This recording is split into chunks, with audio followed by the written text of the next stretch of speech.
ஏன்பா அதிமுகவிலேருந்து போன எம்எல்ஏங்களா, உங்களுக்கெல்லாம் இதெல்லாம் தேவையா? சும்மா போயிட்டு ஏடிஎம்கேல ஜெயிச்சுட்டு விஜய் கட்சிக்கு போயிட்டு சேர்ந்தீங்களே, பிரபாகர் ஐயாவுக்கு ஏன்னா இவ்வளோ தலைவலி கொடுக்குறீங்க? அந்த பாவம் நல்ல மனுஷன். அந்த நல்ல மனுஷனை தலைகுனிவு பண்ணணுன்றதுக்காகவே நீங்க பண்றீங்களா? ஏடிஎம்கேல தான் நீங்க ஏடிஎம்ல இருக்க வேண்டியதானே. எதுக்கு போயிட்டு சபாநாயகர் ஐயா பேர் கெடுக்கிறதுக்குன்னே நீங்க அந்த கட்சியில போய் சேர்ந்துருக்கிறீங்க. இப்போ 25 எம்எல்ஏ பேர்ல நடவடிக்கை எடுக்கணும்னு எடப்பாடி சொல்லியிருந்தாரு. அதுல 21 பேர்ல 21 எம்எல்ஏ பேர்ல கேஸ் எடுக்க வேண்டாம், ஆக்ஷன் எடுக்க வேண்டாம்னு சொல்லிட்டு வாபஸ் வாங்கிட்டாங்க. ஆனால் 4 எம்எல்ஏ பேர்ல கேஸ் எடுக்கணும். இப்போ அவர் அதிரடியா அறிவிப்பா,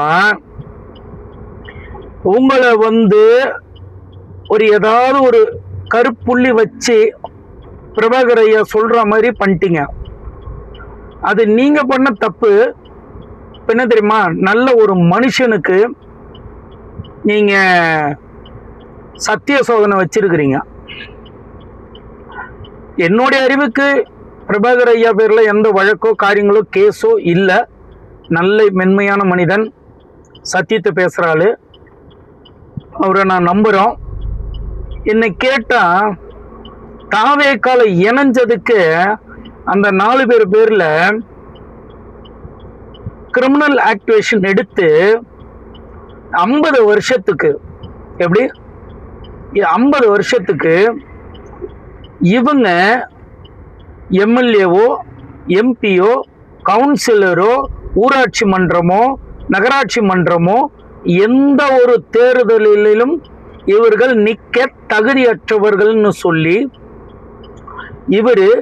அவங்க 4 பேருக்கும் கரும்புள்ளி செம்புள்ளி குத்தி சட்டசபையிலிருந்தும் தாவேக கட்சியிலிருந்தும் மாத்தி வைக்கணும். இப்படி செய்யறதுனால என்ன தெரியுமா? இனி அடுத்த சபாநாயகர் வந்தாலும் இந்த கட்சி தாவல் தடை சட்டத்தை பிரபாகர் ஐயா கொடுத்த உத்தரவை மதிச்சு மேல்கோள் காட்டி அவங்களுக்கெல்லாம் இது நடக்கும்.